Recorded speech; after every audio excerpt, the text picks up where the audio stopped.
উবাদাহ ইবনু শামিত রাদিয়াল্লাহু তাআলা আনহু হতে বর্ণিত। তিনি বলেন, রাসূলুল্লাহ সাল্লাল্লাহু আলাইহি ওয়াসাল্লাম বলেছেন, যে লোক অন্তরের সাথে এ ঘোষণা দিবে, আল্লাহ ছাড়া প্রকৃত কোন ইলাহ নেই, তাঁর কোন শরীক নেই, মুহাম্মদ সাল্লাল্লাহু আলাইহি ওয়াসাল্লাম আল্লাহর বান্দা ও তাঁরই রসূল, এবং মারিয়াম এর ছেলেও ঈসা আল্লাহর বান্দা ও তাঁরই রসূল, তার বান্দির সন্তান ও আল্লাহর কালিমাহ, যা তিনি মারিয়াম এর প্রতি প্রেরণ করেছিলেন, এবং আল্লাহর পক্ষ থেকে প্রেরিত রূহ, আর জান্নাত জাহান্নাম সত্য, তার আমল যাই হোক না কেন আল্লাহ তাআলা তাকে অবশ্যই জান্নাতে প্রবেশ করাবেন।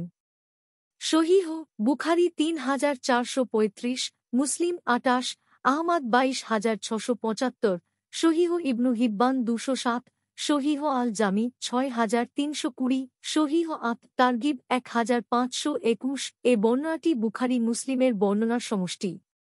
মিশকাতুল মাসাবিহ ২৭। হাদিসটির মান সহিহ।